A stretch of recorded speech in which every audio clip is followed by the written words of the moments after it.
कह रहे दूध पीने वाले बनावटी मजनू तो लाखों मिलेंगे, लेकिन असली मजनू जो कटोरा भर खून दे सके वो तो बिरला ही होता है। यहां भाव ये है कि एक बार लैला ने सुना कि मजनू हमारे प्रेम में बावरा न खा रहा है न पी रहा है, तो वो तो बहुत ऐश्वर्य संपन्न घर की थी, तो उन्होंने पूरी बाजार में ऐलान करवा दिया, मजनू जो भी खाए पिए उसको जो बाजार में पाए हमारे पास आवे, सारा हिसाब हम देंगे। ये ऐलान जब सुना तो लाखों मजनू तैयार हो गए, कोई जलेबी पा रहा है, कोई दही पा रहा है, तो हर दुकान से हजारों लाखों का बिल, और ऐसे सैकड़ों दुकानों से तो आदेश कर दिया था सबका हिसाब हो जाता। एक दिन प्रार्थना की खजांची ने कि करोड़ों रुपया जा रहे हैं महीने में मजनू की सेवा में, तो उन्होंने कहा मजनू और करोड़ों रुपया, अरे वो विरह में कुछ खा ही नहीं सकता तो कैसे करोड़ों रुपया। बोले लाखों मजनू तैयार हो गए हैं, ठीक है असली मजनू की पहचान कल हो जाएगी। बोलो लैला मिलना चाहती है मजनू से अमुक मंच पर। अब तो जो देख भी नहीं पाते थे वो भी जो मजनू बने हुए रबड़ी रसगुल्ला वाले मजनू थे वो सब आ गए। चाकू निकाली और कहा मेरा मजनू मेरे लिए छाती का खून दे। तो जितने रबड़ी रसगुल्ला वाले थे कदम पीछे सरकने लगे, और जो असली मजनू था वो आया और ऐसे हाथ से चाकू ली और कहा आज मेरा जीना सार्थक हो गया, क्योंकि तुम्हारे किसी काम में आ गया। और जो ये से मारने किया, पकड़ लिया, कहा असली मजनू ये है। तो वहां कह रहे हैं कि दूध और रबड़ी पीने वाले तो लाखों मजनू तैयार हो जाते हैं, लेकिन असली मजनू जो एक कटोरा खून दे सके वो तो बिरला ही होता है। ऐसे ही कह रहे कि रबड़ी रसगुल्ला खाना, प्रणाम नमस्कार करना, भेंट लेना लाखों भगत, लेकिन भगवान के लिए जीवन अर्पित करने वाला, भगवान के लिए तड़पने वाला, भगवान के लिए अपना सर्वस्व न्यौछावर करने वाला, ऐसा तो कोई बिरला ही प्रेमी होता है। ऐसा भक्त ईश्वर के से भी बढ़कर है। सातों सम मोहिमय जग देखा और मोते अधिक संत कर लेखा। एक भक्त प्रवर कालिदास जी हुए हैं जो इसी कोटि के महापुरुष थे। अद्वितीय भक्त निष्ठा उनकी थी। भगवत निष्ठा अद्वितीय उसी की मानी जाती जो भक्त निष्ठा होती है। भक्त निष्ठा वाला भगवान निष्ठ जरूर होगा और भगवान निष्ठा वाला भक्त निष्ठ जरूर होगा। कालिदास जी श्री रघुनाथ दास गोस्वामी के गांव से 1.5 कोस दूर रहते थे, उसी कुल के थे, और ठीक वैसे ही भक्ति थी जैसे पूज्य रघुनाथ दास गोस्वामी की। भगवान नाम में इनकी इतनी निष्ठा थी कालिदास जी की, उठते बैठते सोते जागते खेलते हंसते बात करते हर समय इनकी जिह्वा पे नाम चलता रहता। अगर ये कुछ बोलते तो पहले नाम बोलते फिर चर्चा करते। देखो प्रायः सत्संग में कहा है कि अगर आप नाम जापक उपासक हो तो चिंता मत करो, पर आपको जब बात करनी तो पहले धीरे से बोलो राधा, फिर बात करो, बीच में फिर बोलो राधा, फिर जब बात का विश्राम करो राधा। अगर इतनी सावधानी रखोगे तो पूरी बात जो आपने की वो भजन हो जाएगा आपका। कोई कार्य प्रारंभ कर रहे हैं राधा, कार्य के बीच में बोलो राधा राधा, कार्य के समापन में बोलो राधा, और वो कार्य समर्पित वो भगवत प्राप्ति करा देगा। आप बात को पकड़िए। वो किसी बात को बोलने के पहले नाम बोलते थे। वो भगवत नाम के बिना तो बोल ही नहीं सकते थे, पहले बोलते थे राधा। ये भक्ति की पहचान है। विभीषण जी जब उठे तो राम राम राम, हनुमान जी ने राम नाम ते सुमिरन कीन्हा, हृदय हरसि कपि सज्जन चीन्हा, ये सन हठ करी हो पहचानी, साधुते हो लका। ये संत है क्योंकि सो के एकदम उठते हुए बोला राम राम। ये भक्त का लक्षण है। ऐसा सबको करना चाहिए। नींद खुले तो पहले भगवान नाम उच्चारण करते हुए ही पृथ्वी को प्रणाम करके पैर रखना चाहिए। अद्भुत नाम निष्ठा थी कालिदास जी की। बिना नाम के वो बात ही नहीं करते थे। पहले नाम उच्चारण, और ये नाम उच्चारण, नाम में प्रीति कहां से प्राप्त हुई, बहुत सूक्ष्म बात है। इनकी भक्तों में बहुत बड़ी प्रीति थी, इसी से इनको नाम में इतनी प्रीति हुई। अब आजकल कोई बिरला ही ऐसा होता है जिसको किसी भक्त की प्रशंसा सुन के ईर्ष्या ना होती हो, जबकि हमारी भक्ति का स्वरूप यह है कि किसी को सुने कि वो नाम जप कर रहा है, उसका बड़ा यश हो रहा है, वो ऐसा है, तो हमारे अंदर लालसा होनी चाहिए कि इनकी चरण रज माथे पे लगाएं, कभी इनका जूठन मिल जाए, कभी इनका चरणामृत मिल जाए। ये भक्तों की बात थी। हमारे अंदर क्या होता है, अहम प्रदान होता है, तो लगता है क्या है, इतना हुआ, क्या हुआ, वो उससे मात्सर्य और ईर्ष्या प्रकट हो जाती है। ये भगवत विरोधी वार्ता है, अंदर ये बात नहीं आनी चाहिए। जहां वो सुनते कि अमुक जगह भक्त बहुत नाम जापक हैं, तो बहुत धनी थे, पर साधारण वेश में छुप करके जाते कि बिल्कुल ऐसे दीन गरीब बन करके, और उनकी सेवा करते। भक्तों को अच्छे अच्छे पदार्थ खिलाने में उन्हें परमानंद का अनुभव प्राप्त होता। और ऐसा सिद्धांत भी है कि जैसे गर्भवती मां को भोजन पवाओ तो बच्चे को अपने आप पहुंच जाता है, ऐसे हृदय में हृदयस्थ विराजमान भक्तों के प्रभु हैं, तो भक्तों को पवाओ तो प्रभु का अपने आप भोग लग जाता है। भक्तों के मुख से प्रभु बहुत आनंद पूर्वक पाते हैं। भक्तों को जब श्रद्धा पूर्वक सुस्वाद प्रसाद पवाया जाता है, तो उसके स्वाद का अनुभव स्वयं भगवान श्री कृष्ण करते हैं। भक्तों को जब पवाया जाता है, भगवान को अपने भोग लगाने से इतनी प्रसन्नता नहीं होती जितना संतों के भोग लगाने से होती है। इसी बात को एक भक्त ने पकड़ लिया और संतों को पवाना शुरू किया श्रद्धा से। अब उनके पास एक सीमित अर्थव्यवस्था थी। अगर संतों को पता है कि बहुत श्रद्धा पूर्वक यहां प्रसाद पवाया जाता है, तो बिना बुलाए भी कृपा करके आने लगते हैं। वहां खूब संतों का आगमन होता और बनवा के पवाते। धीरे धीरे संपत्ति राधे श्याम। अष्ट धातु के ठाकुर जी थे, तो ठाकुर जी की जितनी सेवा पात्र थे स्वर्ण चांदी के जो थे, सब बेचकर संत को पवा दिया। ठाकुर जी से कहा, कल अगर संत आए और व्यवस्था नहीं हुई तो सरकार आपको बाजार में ले जाएंगे हम, और आपको बेच देंगे, क्योंकि संत भूखे नहीं जाएंगे, वो आप ही रह गए, वो हमारी संपत्ति। भगवान ने कहा कि हमारे संबंध से तो संतों को, बस आप संतों के पाने से प्रसन्न होते हैं, ये मैंने सुना है। आप अपने भोग लगाने से उतना प्रसन्न नहीं होते। तो अब कल संत आएंगे, अगर उनके भोग की व्यवस्था नहीं हुई तो तैयार रहना, हम आपको बाजार में बेच देंगे। भगवान हंस दिए और कहा, जो संतों की सेवा करता है उसके यहाँ ऐश्वर्य की कमी नहीं रहती। और जरा सा उनका कृपा कटाक्ष, कुल परंपरागत लक्ष्मी जी उनकी सेवा में उपस्थित हो गई। तो जो श्रद्धा पूर्वक भक्तों को सुस्वादु पदार्थ प्रसाद पवाते हैं, भगवान भक्तों की जिह्वा से पान करते हैं। भगवान को स्वयं भोग लगाने से इतनी प्रसन्नता नहीं होती जितना संत और भक्तों को पवाने से होती है। भक्तों को खिलाकर और उनका किसी भी तरह से उच्छिष्ट पाना, ये इनका स्वभाव था कालिदास जी का। इसीलिए इनके निरंतर नाम चलता था। अब जैसे कोई भक्त उच्छिष्ट देने के लिए तैयार नहीं होते, वो तो बड़े कृपा करते हैं तब उच्छिष्ट देते हैं, तो वो सावधानी रखते थे। कहीं भी तो पात्र धो के फेंकेंगे, वहां से जल ले लेना, अगर चूक हो गई तो पात्र में से हाथ करके बस कर लेना, वो अपने पात्र लेके गए चाट लेना। उच्छिष्ट का भाव, निरंतर नाम जापक भक्त चरणामृत भक्त पद धूलि तो लगाते ही, और उच्छिष्ट पाने के लिए भक्त सेवा करते।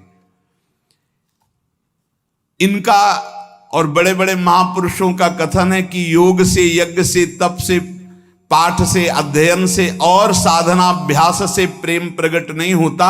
वो प्रेम प्रकट होता ही है भक्त चरण रज, भक्त चरणामृत, भक्त उच्छिष्ट से। अब इनको पता चला कि एक झा नाम के चतुर्वर्ण के भक्त हैं जो एकांत में रहते हो, खूब नाम जप करते हैं। पति पत्नी दोनों नाम कीर्तन करते हैं और गांव में सेवा करके एक एक रोटी जो मिलती उससे अपना, अब इनको लालच लगा।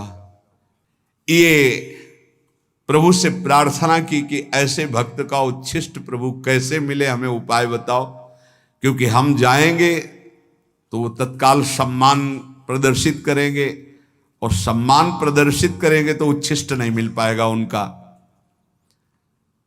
भगवान से प्रार्थना की, तत्काल युक्ति आई साधारण वेश में, और उस समय आम का समय था तो बड़े बड़े आम लेकर के घर गए।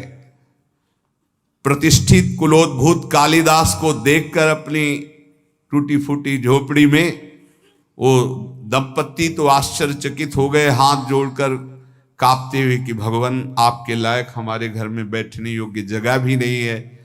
हाथ जोड़कर अभ्यर्थना करने लगे। तो उनका नहीं, इसकी जरूरत नहीं है, हम तो बस आपसे ऐसे मिलने बात करने आए हैं। एक फटा सा बोरा पड़ा था, उसी में कालिदास जो महान भागवत वो बैठ गए। वो हाथ जोड़े, प्रभु आप यहाँ, ये स्थान आपके बैठने लायक भी नहीं। और झा भक्त उनको कहते थे, आपने बड़ी कृपा की, आप यहाँ आए, लेकिन ये आपके योग्य नहीं। आप इतने महान, मैं इतना नीच। आप जैसे श्रेष्ठ पुरुष यदि हम जैसे नीचों के यहाँ आएंगे तो आपका उपहास होगा।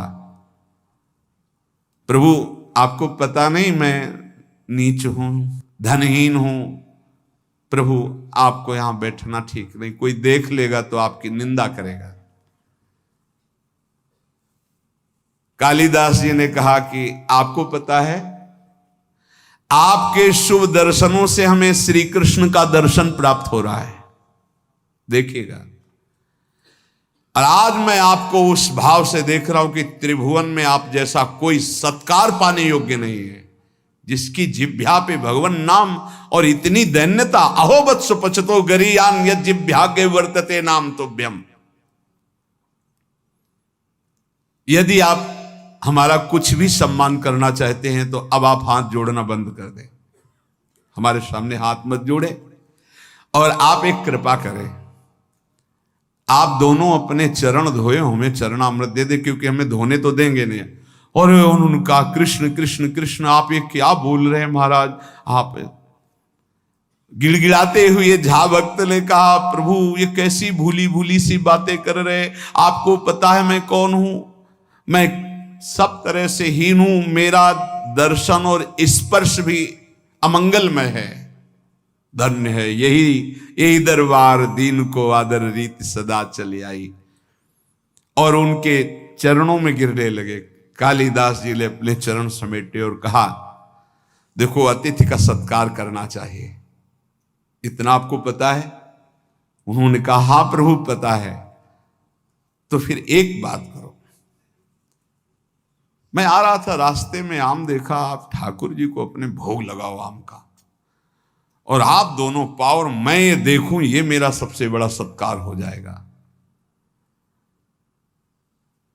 भक्त ने कहा, मालिक आप कैसी बात करते, मैं पाऊं और आप बैठे, आप हमारे यहां आए हैं।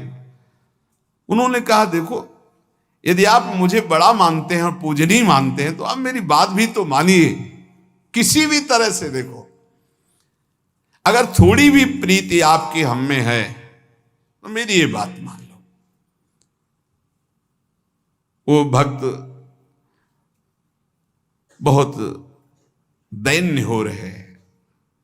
यहां कालिदास जी कह रहे हैं, जो अपने भक्ति का विज्ञापन करता है, जो भक्ति की दुकानदारी करता है, भक्ति के नाम पर पूजा प्रतिष्ठा और अर्थ की प्राप्ति करता है, वो आप जैसे अकिंचन भक्तों को कैसे जान पाएगा। अहंकार रहित, साधना के बल से रहित, केवल प्रभु के नाम और प्रभु के आश्रित आप जैसे निर्मल भक्तों का संग तो केवल अहेतु की कृपा से होता है। आप सच्ची मानिए त्रिभुवन को पावन करने वाले हैं, आप अपने को नीच मत कहिए। जब कालिदास जी दैन्य होकर ऐसी बात करने लगे तो भक्त ने आम ले लिए, प्रणाम किया और कहा मैं आपके सामने पा तो नहीं सकता, पक्का वचन है कि आपके जाते ही मैं भोग लगाऊंगा, पर आपके सामने नहीं पा पाऊंगा क्योंकि आप बैठे हमारे घर में आकर और हम पाले। कालिदास जी ने विचार किया, सब किया कराया माटी हो रहा है, हमको उच्छिष्ट तो इनका मिलेगा नहीं, जूठन। फिर विचार किया कि अभी से लेके शाम तक फेंकेंगे ही ना पाके आम, मैं पेड़ की आड़ में बैठा रहूंगा, जब फेंकेंगे तब मैं निकल लूंगा प्रसाद लेके। कैसी उच्छिष्टामृत के प्रति निष्ठा। चल दिए, पति पत्नी 10-20 कदम घर के बाहर तक छोड़ा। कालिदास जी जे ही अपने घर गए सो लौट पड़े और दरवाजे के पास एक वृक्ष था, उसकी ओट में छुप के बैठ गए। अब वो दोनों जो 10 कदम चल के आए थे उनके जो चरण चिन्ह थे अपने अचला में चरण रज बांधे। ये है कीमती अमोघ वस्तु, कोई भाग्यशाली ही इस अमोघ वस्तु का सेवन कर पाता है। चरण रज बांधे, एक चीज तो मिली, भक्तों की चरण रज। संपूर्ण धूल उठाकर फिर अपने शरीर पे लगाई। अब वो अपनी पत्नी से बात कर रहे कि देखो इतने महाभागवत कालिदास जी ये अमनिया लाए हैं आम का, चलो ठाकुर जी को भोग लगाओ और प्रसाद पाओ, उनकी आज्ञा का पालन करो। ये श्री कृष्ण प्रेम की प्राप्ति कराएंगे आम, क्योंकि इतने बड़े महाभागवत चल कर लाए हैं। पति की आज्ञा हुई, पत्नी ने आम को उठाया, अमनिया किया धो करके और ठाकुर जी को भोग लगाया। और वो एक एक गुठली चूस चूस के पारे भगवान को अर्पित की हुई, भक्त के द्वारा लाई हुई पाया। पत्नी ने फिर वो आम के छिलके और वो चूसी हुई गुठली बाहर जाकर के पेड़ के पास ही फेंको, वो छुपे बैठे थे। भगवान वैसा ही भक्त के जीवन में करते जैसी उसकी चाह होती है। फेंक के चली गई। कालिदास जी बहुत प्रसन्न हुए, ओहो हरि की अपार कृपा, एक एक छिलका चाट रहे, एक एक गुठली चाट रहे हैं। आप विचार कीजिए, एक उच्च कुल का एक महाभागवत एक ऐसे दैन्य महाभागवत की गुठली चाट रहा है। किस लिए? इनका उच्छिष्ट मुझे नाम में प्रीति करा देगा, और नाम के प्रेमी हैं। जैसे जैसे वो उच्छिष्ट पा रहे हैं वैसे वैसे उनको रोमांच हो रहा है, वैसे वैसे भगवान का नाम जैसे मशीन में चलाया जाए ऐसे चल रहा है नाम, अश्रुप प्रवाह हो रहा है। यहां वर्णन कर रहे हैं कि जो भक्त चरण रज का सेवन, भक्त उच्छिष्टामृत का सेवन और भक्त चरणामृत का सेवन करता है, उसका अहंकार गलित हो जाता है। सत्संग का प्रारंभ इसी बात से हुआ था कि अहंकार जब तक गलित नहीं होगा तब तक हमारी साधना रंग नहीं लाएगी। इसलिए हमें नाम में प्रीति हो जाए, नाम हमें प्राणों से प्यारा लगने लगे। बड़े बड़े महापुरुषों ने नाम को दुलराया गाया।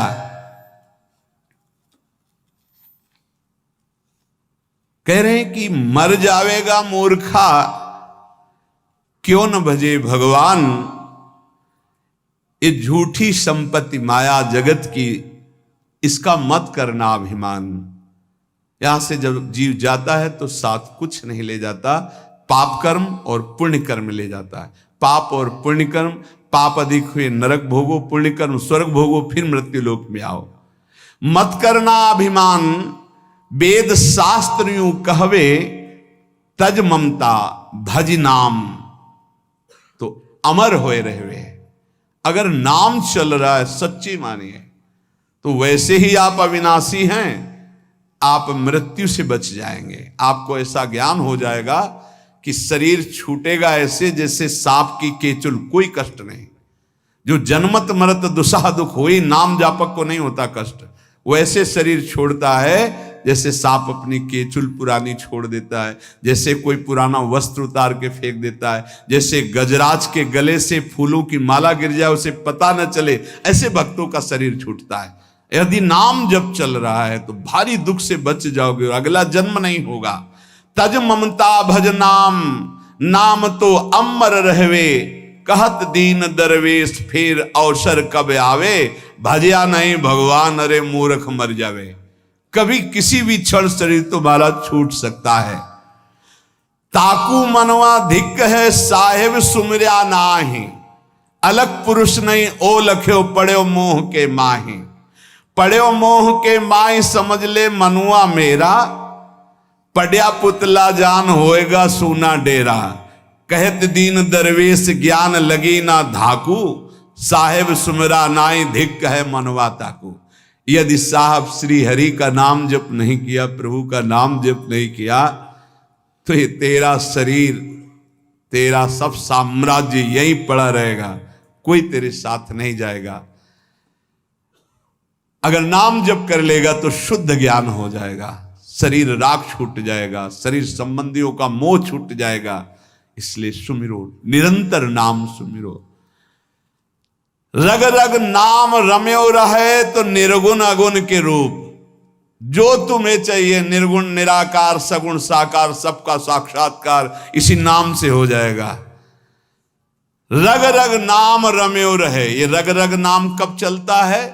बोरी सखी जी कहती, जब नाम ही श्वास, श्वास ही नाम ही नाम श्वास को भेद मिटावे, तब रोम रोम और रग रग बोले, तब कुछ स्वाद नाम को पावे। हर श्वास में अधिक से अधिक नाम जप करो, धीरे धीरे उतरेगा। तो बोले रग रग नाम रम्यो रहे निर्गुण अगुण के रूप, जो तुम्हें चाहिए निर्गुण निराकार सगुण साकार सब भगवान का साक्षात्कार ज्ञान का हो जाएगा। राम श्याम रवि एक है सुंदर सगुण स्वरूप, चाहे राम रूप देखना चाहो चाहे श्याम रूप देखना चाहो। रसना नाम संभारिए, श्रवण सुनिए नाम, नैने निरखो नाम को रविदास है काम। रात दिन नाम जप करो, ऐसे नेत्रों में नाम लिखा दिखाई दे, कानों में वही नाम सुनाई दे और हृदय से वही नाम उच्चारण हो। जो चाहोगे राम रूप श्याम रूप निर्गुण निराकार सगुण साकार जो चाहोगे सब प्राप्त हो जाएगा।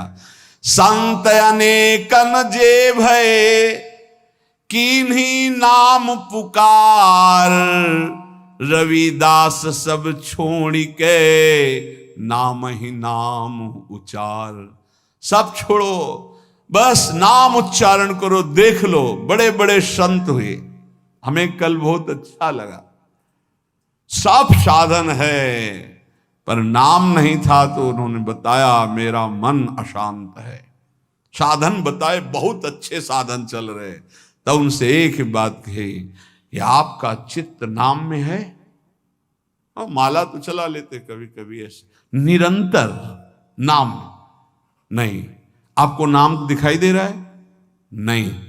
आप नाम लिखते हैं? नहीं। आप नाम अंदर सुनते हैं? नहीं, बस ऐसे जब होता है। तो मन को कहां से लगा पाओगे?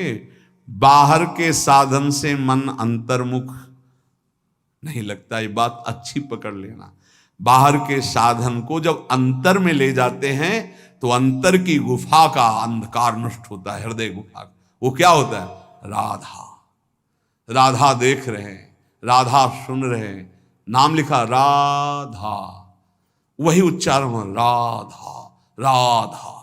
देख लीजिएगा, परिणाम में देख लीजिएगा। ये बहुत अच्छा लगा ये सुनकर। सब साधन है लेकिन नाम का निरंतर चिंतन नहीं। बोले वेदांत अनुशीलन करता हूं, वेदांत का तो उनका पता है, उसी मार्ग से आए। संत अनेकन जे भय कीन्ही नाम पुकार, रविदास सब छोड़ के नाम ही नाम उचार, राधा राधा राधा। अगर नाम नहीं है तो ये बहुत अनुभव की बात है, बहुत अनुभव की बात। जीवन का अधूरापन नहीं पूरा होता, साधना अधूरी ही बनी रहती, क्योंकि मन का विश्राम तभी होगा जब बार बार उसी में सुनो, उसी को देखो, उसी को चलाओ।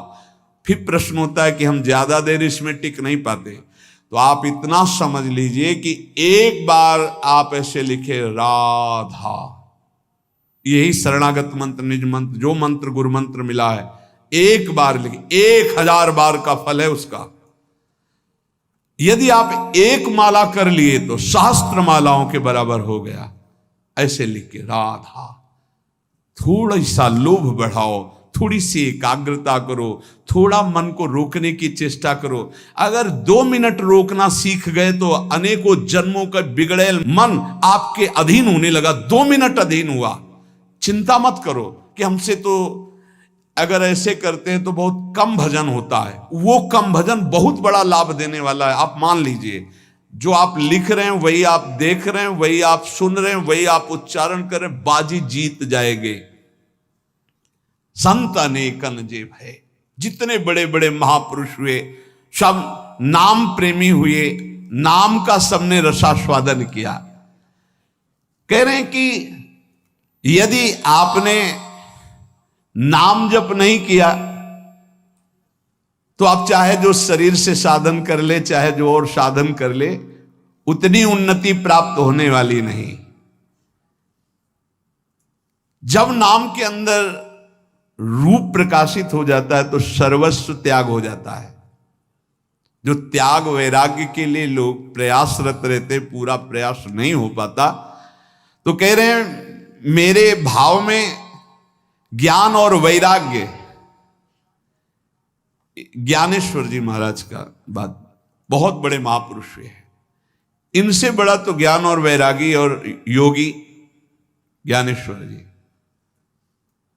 इन्हीं के सामने तो गए थे वो 1400 वर्ष के चांगदेव जी, ज्ञानदेव जी के सामने तो गए थे। वो अपना तप दिखाने कि मैं 1400 वर्ष का हूं, सिंह को वश में करके सांप की चाबुक ली। तो चबूतरे पे बैठे थे तो जड़ चबूतरे से कहा चलो, चल। क्यों? चैतन्य घन परमात्मा बुद्धि, संकल्प किया, वैसे हो गया। ऐसे महापुरुष कह रहे हैं जो भी ज्ञान है, जो भी वैराग्य है, विठोबा की कृपा है, विठल भगवान की जो कृपा है, वो नाम से जागृत होती है। बड़े बड़े महापुरुषों के नाम, जितना उपासक नाम जपेगा उतना ही उसको भगवत साक्षात्कार के नजदीक एक एक नाम ले जा रहा है। अपने आराध्य का साक्षात्कार सब में होने लगेगा जिस समय आपका निरंतर नाम चलने लगेगा। नाम के बिना क्षण भर भी जो चैन से ना रह पावे तो समझ लेना प्रेम की पराकाष्ठा प्रकट होने वाली है। जो प्रभु का भजन करते हैं उनको किसी और की तरफ देखने की जरूरत नहीं कि कौन सा क्या साधन संसार में कर रहे हैं, हमको सिर्फ नाम पकड़ना है। संसार की समस्त कठिनाइयां, ये बड़े महापुरुषों के वचन हैं, समस्त विपत्तियां, समस्त दुखों का नाश करने में समर्थ है नाम। अगाध ज्ञान वैभव का समुद्र है नाम। अपार दुर्गम गति प्रदान करने वाला है नाम। बस ग्रहण करने योग्य है तो एक नाम। तत्व गहन को नाम है, भज लीजय सोई। लीला सिंधु अगाध है, गति लखे न कोई। नाम अगाध लीलाओं में प्रवेश करा देने वाला तत्व का गहन रूप नाम है। अगर नाम जप हो रहा है तो तुम्हें और फिर कोई साधन की जरूरत नहीं है। ऐसा नाम अपनी जीभ पर रख लो, तुम सबसे बड़े दानी माने जाओगे और जरा मृत्यु पर विजय प्राप्त कर लोगे। कंचन मेरु सुमेरु है गज दीजय दाना। कोटि गऊ जो दान दे नहीं नाम समाना। एक जप रहा है राधा राधा, 1 करोड़ों गाय ये सब दान कर रहा है। जितने दान करने की सामग्री है, कंचन भूमि, भूमिदान, स्वर्णदान, हयदान, गजदान, गौदान, अन्नदान, कन्या